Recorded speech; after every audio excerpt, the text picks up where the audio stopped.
নবী বলছেন, আল্লাহ আমার উম্মত যদি জাহান্নামে থাকে আমি কিন্তু জান্নাতে যাব না। আল্লাহ বলছেন আপনি না গেলে তো জান্নাত উদ্বোধনই হবে না।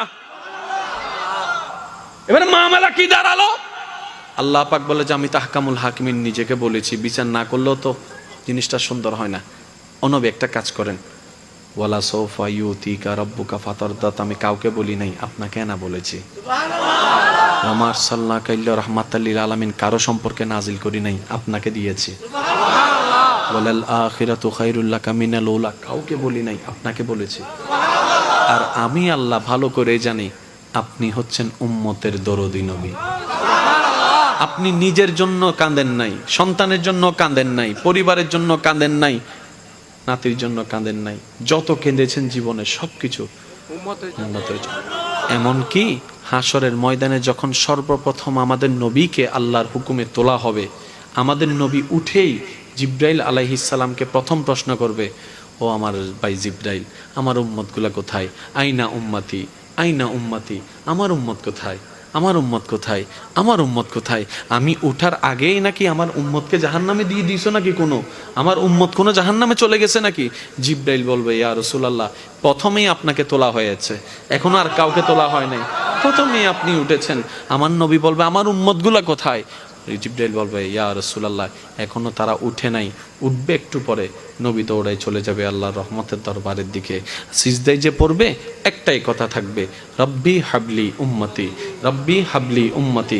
একটু মনোযোগ চাইবো আমি আশেকদের, রব্বি হাবলি উম্মতি, ও আল্লাহ আমার উম্মতগুলাকে আমাকে দিয়ে দাও। তো উম্মতের লিস্টির ভিতরে তো আবু বকর সিদ্দিকের নামও আছে, উম্মতের লিস্টির ভিতরে তো ফারুকে আজমের নামও আছে, উম্মতের লিস্টির ভিতরে তো সাহাবায়ে কেরাম আজমাইনের নাম আছে, উম্মতের লিস্টির ভিতরে তো আহলে বাইতের নাম আছে, উম্মতের লিস্টির ভিতরে তো তাবি তবে তাবি আল্লাহর ওলিদের জান্নাতীদের নাম আছে। এবার আল্লাহ পাক বলবে, আপনি যে বললেন রব্বি হাবলি উম্মতি, উম্মতকে দেওয়ার জন্য আপনি কে আবু বক্করের কথা বলছেন? নবী বলে যে না, আমার আবু বক্করকে নিয়ে চিন্তা নাই, আমার ফারুককে নিয়ে চিন্তা নাই, আমার ওসমানকে নিয়ে চিন্তা নাই, আমার আলীকে নিয়ে চিন্তা নাই। ও আল্লাহ, আমার উম্মতের ভিতরে যারা জাহান্নামের অধিবাসী হবে ওই উম্মতগুলোকে আমাকে দিয়ে দাও।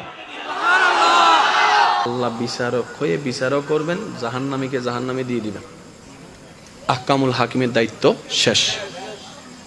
এবার নবীকে আল্লাহ সিজদায় যাওয়ার অনুমতি দিয়ে সুপারিশ করাবেন। নবীর সুপারিশ কবুল করতে করতে নবীর উম্মতকে, আল্লাহর বান্দাদেরকে জাহান্নামী থেকে জান্নাতি করে দিবেন।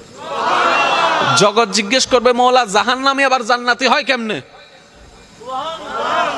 ফেল কখনো পাস হয় না, পাস কখনো ফেল হয় না, কথা বলেন না। দিন কখনো রাত হয় না, রাত কখনো দিন হয় না, জাহান্নামী কখনো জান্নাতি হয় না। আল্লাহ তুমি যে জাহান্নামী দিলা এটা সঠিক, আহকামুল হাকিমিন বিচারক হয়ে দিছিল। আল্লাহ জান্নাত পাইলো কেমনে? কই তোরা কি পড়স নাই সূরা ফাতিহা 3 নম্বর লাইন, মালিক ইয়াউমিদ্দিন, আমি মালিকও, আমি বিচারকও, আমি মালিকও। বিচারক হয়ে বিচার করেছি, যার যতটুকু প্রাপ্য তাকে সেটা দিয়েছি, বিচার শেষ। এবার মালিক হয়ে, রহমানুর রহিম হয়ে দয়া করে জাহান্নামী থেকে জান্নাতি বানিয়ে দিয়েছি। আল্লাহ আমাদেরকে সে নিয়ামত অর্জন করার তৌফিক দান।